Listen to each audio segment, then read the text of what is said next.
Good afternoon and welcome to Robin Minds. My name is Isabella Adediji. It is the Federal Republic of Nigeria, but some will argue that that's just in principle, that the states are not empowered to carry out governance as much as they would like. But then again, there are times when all blame is placed on the center, and the responses go back to the state. So there's this tussle between the federal and the state.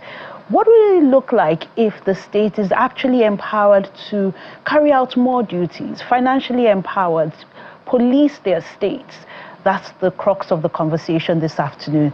Joining me for this conversation is a legal practitioner, Faruq Abass.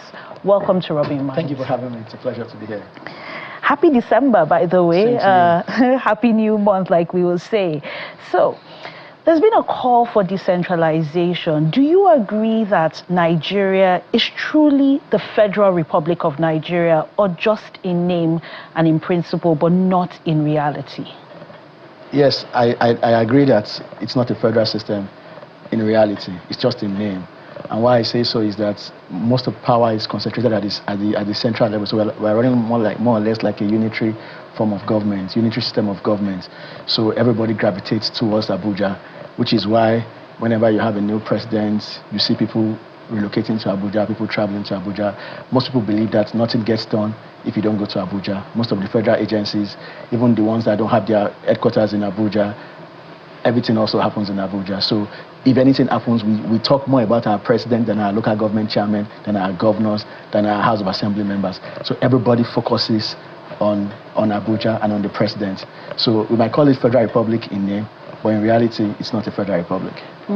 But a lot of times when there are issues and all eyes are on the president or on the center, Abuja, the responses go back to the states. Well, the states are empowered. How much power do the states really have to function, to govern, to provide services for the people, and not always go back to the center? Well, in reality, yes, the state governments have some power, but in reality, the bulk of the power lies with the federal government. Because when we talk about power, what is the instrument of power? Part of the instrument of power is the police force. That's one of the fundamental instruments of power. The military, electricity, rail, those key immigration, central bank, monetary policies, economic policies, they all happen at the top in Abuja. So of course, yes, the state government have some power, but the way the system is run and the way the constitution is structured, it makes it abundantly clear that the buck stops at the table of the president. So even when you send someone back to the state, eventually the governor of that state will have to run back to Abuja. Even with our police force, you go to the commissioner, by the time an AIG changes or calls something, what the commissioner has said will change. So the structure doesn't favor power being in the states. And if you look at the finances, in terms of controlling of the finances, the bulk of it is at the federal, and it comes from the federal down to the states. Most of the states, over 20 of the Nigerian states can't survive without receiving allocation from the federal government. So when you have that sort of system, you can't say they have any power, because who pays the piper dictates the tune. So if they are self-sustaining, then you can say they have some form of power. But majority of them are not self-sustaining. Yeah, some of them can fund their operating expenses by 50%, thereabouts, but without the allocation from the federal government, most of them will be bankrupt. Let's look at those 10 states. Let's look at Lagos, for example, that does well in internal revenue generation. How well have they fared in terms of governance, since they're not always fully reliant on the federal government? Because if we have a case study of 10 states doing well, perhaps that can support the clamor for decentralization and make a financial case, an economic case, that if you do empower these states, they will do well because they're already performing, and we have those states to show. Whether you like it or not, you have to give it to Lagos State government. Lagos State government has been blessed with very proactive governors who are technology inclined, and governors who are forward thinking, and they've introduced several policies that has helped them to generate significant IGR, significant policies. A lot of state governments are copying and pasting a lot of their policies. So what they've done essentially is that, because government is run by tax, they focus heavily on taxes. They are expanding the tax net. So they are not necessarily stifling the people or trying to squeeze from the little they are getting. They are expanding the tax. So both formal sector and informal sector are paying their taxes regularly. And they are also introducing technology into a lot of their activities. Like at the land registry, they are introducing technology, your building approval, so many, even the VIO, even your permits, when you pass one way, you know, you receive a text message, you know. So they are innovative, because you know, when you talk about governance, governance is all about innovation. But the system we have in Nigeria currently doesn't encourage innovation. It encourages indolence, it encourages dependence, and it encourages lack of creativity. So will you say that the states that are not forward-thinking, being proactive and innovative are actually to blame, and that's why power continues to rest so much at the center? Oh, of course, yes, the states are to blame. The states are to blame, because if the states have been independent and well-run, eventually the federal government would have to relinquish power to them, or they'll be able to negotiate from a point of strength. You know, but if you cannot self-sustain, then you won't be able to negotiate on a point of strength. Anything you start running cap in hand. When Governor Wike was the governor of Rivers State, he wasn't going cap in hand to Abuja. He was always stating that he doesn't need to go to Abuja for anything. That's because the revenue from the state is enough to run the state to a large extent. You know, so if the governors become more innovative, and everybody has advantage. Lagos State, yes, might have a large workforce, there might be a lot of businesses, so they can get personal income tax and all those things. But some other states have agriculture, some have mining. You must deploy, you must focus on your future, on the peculiar benefit that you have. Everybody has an advantage. We can't all be like Lagos, but you can bring up technology. You know, your state now, I understand that in their land registry now, they are introducing technology. If you want to do a search on the priority documents, you do it online, you pay online. You know, that's innovation, that's technology. And when you bring in technology into governance, what it means is that it blocks leakages. All the people stealing money from the system, they won't be able to do that anymore. The TSA system we have, if you have that in state, it blocks it. So if they don't get those allocations from the federal government anymore, they will be forced to think. And when they start thinking, then they look long term. But the way we have it now is that they're not thinking long term, they're just waiting for the money to come. And once the money comes, they just spend it anyhow they like, in unproductive manner. Only few of them spend it in a way that can activate the economy, you know. So technology and be innovative. And of course, yes, like you rightly said, they need to learn a lot from Lagos. How many state governments can afford to have a trained system in their states? So, I mean, the president has said that we should go back to our governors, that they've been allocated funds. And do you think that that's the right way to go as a people, to go back to our states? And, you know, I also want to ask you about the politics about state governance, because on the one hand you say that they are powerless to generate revenue, to be innovative, but on the other hand, when it comes to delivering an elections, a lot is expected from the governor. It's expected that you deliver the state. So how can you possibly deliver a state if you're not really powerful, and if you're not in control, and if everything really happens at the center?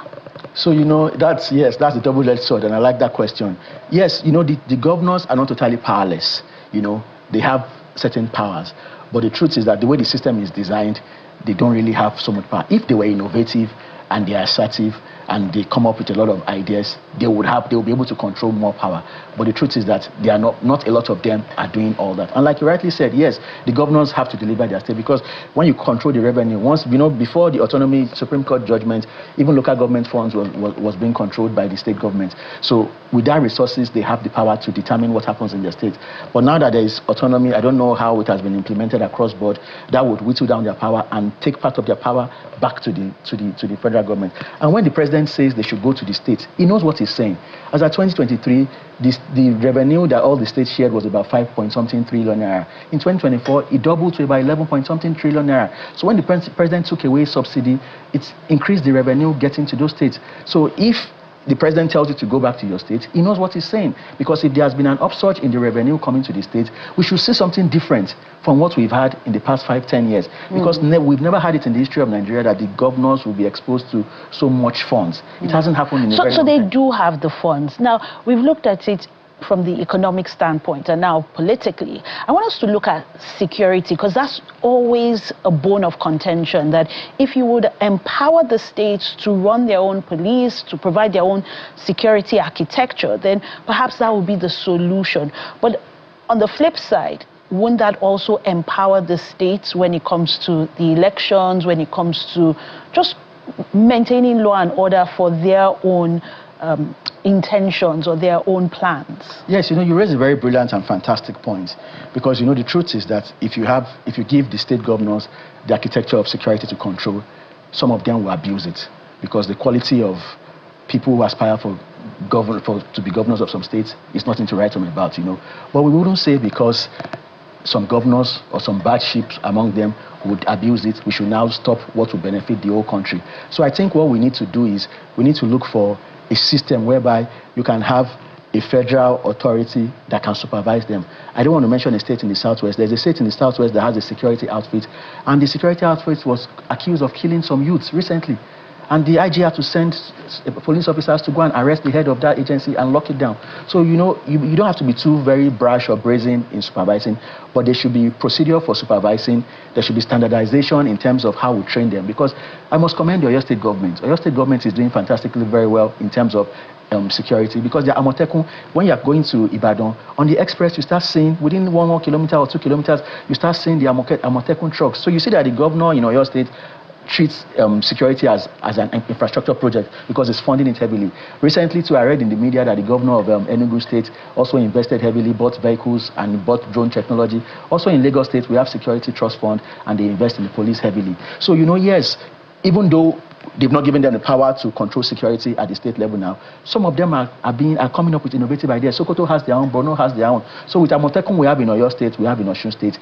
If you have forward-thinking governor who will see security as part of the state, as an infrastructure, and pump money into it, you should be able to secure your state. Then we cannot have laws saying that maybe when we have elections, they shouldn't be part of elections, because if they are part of elections, the government... So some level of checks and balances. Yes, there must be checks and balances, because if we don't have checks and balances, they will abuse it. Look at these Independent Electoral Commission. I know a state in the southwest, where the head of the agency's Electoral Commission was a former candidate of a political party in that state that ran for office, but he claimed he resigned after he was appointed.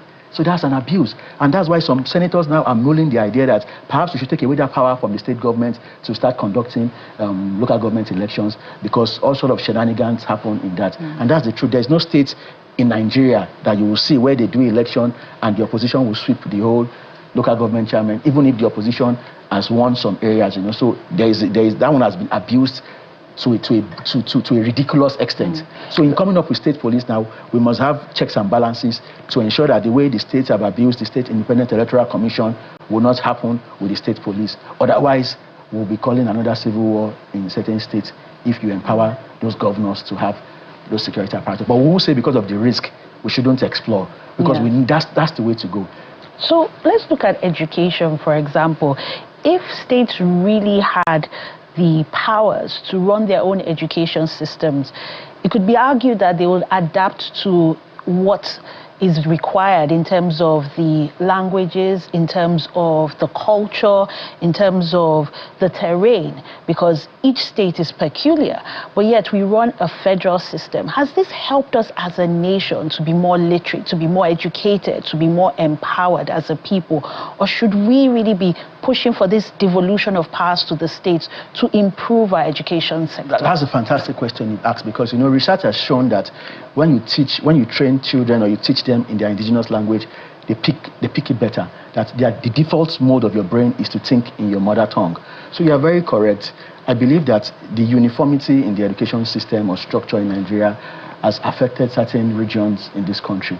Because I have friends who have served in certain regions in the country, and when they go to the classroom and they ask the student and say, "Do you understand English?" they can't even respond. But if you speak it in their language to say, "Do you understand English?" they will respond back to you. So an illiterate is not someone who cannot read English. Some people can read Arabic very well and they can interpret it. They're not illiterate. If I can read a language and you understand it and you can communicate in that language, you are not an illiterate. So we shouldn't just say illiteracy is when you cannot read English language. No. In China, they learn with Chinese. In India, they learn with Indian. So if a state wants to use their language to train, but you now know that when you're not preparing for unified exams, maybe they will now go through special training, or you have alternative system. But every state should grow according to its own way. The same way Lagos State raised a lot of money, you can't expect a state like Osun to generate the same of IGR that Lagos State is generating. But at the same time, you won't say because Osun can't generate a particular number of IGR, you now prevent Lagos from going into power project or having a railway system and all that. Everybody should grow at their own pace. So if Lagos is going to be moving like a rocket and Osun State wants to be moving like a motorcycle, so be it. but let everybody design what works well for them. And the governor of Osun State, former governor Aregbesola, tried to do something like that when he was governor. Although I don't agree with his policy, he came up with a unique education system, education policy, and in the whole of Nigeria, he was the only one that came up with that policy. So when we look at governance and politics, there seems to be this all eyes on Abuja, and if I'm not in the ruling party, I might lose my state. So it's become very common now to see people elected in one party, and the fear of 2027, the fear of re-election, because all eyes are on the center, means that they are now decamping. So what does that mean for their State House of Assembly? What does it mean for the people who have elected them? And how does it send a message to the people where they actually truly stand, and if they're really in control or they are just a function of the center and heavily influenced by it? You know, politicians decamp for various reasons, and one of the reasons is the one you've mentioned. Some other politicians decamp for other reasons, but with the reason you've mentioned, the way I would like to look at it is, if you are sure of yourself and you know you're a competent governor and you have performed, you wouldn't need to be in the ruling party to win an election. Look at Governor Soludo. Soludo performed excellently well in Anambra State, and he didn't decamp to the ruling party, and he won his election. Look at Alex Oti, he's performing very well. But if you're a governor and your performance is not really solid, and you know that you're not really doing very well, perhaps it might be in your best interest to go to the ruling party. But that's not the fault of the structure or the constitution or the president. It's a fault of the governor. Because we've also heard in this country recently that a governor in a southwest state wanted to decamp to the ruling party, and the ruling party said, no, don't come to our party, and they blocked him. So if they don't want that governor, it shows that. But if you are well grounded with your people and you have connection with your people, you wouldn't need to be in the ruling party. Because whether you are the ruling party or not, if you are not a performer, or if you present someone that is not a performer, you will lose an election. So you can't just say the ruling party will make you win an election. We've seen it. Anambra State has done it. Abia State has done it. So you don't have to. I don't agree. Yes, that's the ideology. People are saying that, yes, people are. But if you are well grounded with your people, you wouldn't need to. It's just like an A student. If you're a first class student, you don't have to go and talk to your lecturer. You don't have to be friends with your lecturer. But if you're a D student and you don't read and you don't study very hard, you might need to go and talk to your lecturer or go and see how you can cut corners. But when you're a brilliant student, you don't care who your lecturer is. You do your exam, and your lecturer can't fail you, because if you have an A, he can't give you a C. He can't give you a D. He has to give you an A. But if you're an average student, you're a D student, they can fail you easily. So, but if you're a performer, so those ones that are decamping, we now have to assess it and say, is he a performer? Why is he decamping? And we look at it, So that's the way I want to look at it. Thank you very much, Faruq Abass, for your contributions. And this is where we'll end this conversation. Thank you very much. It's a pleasure.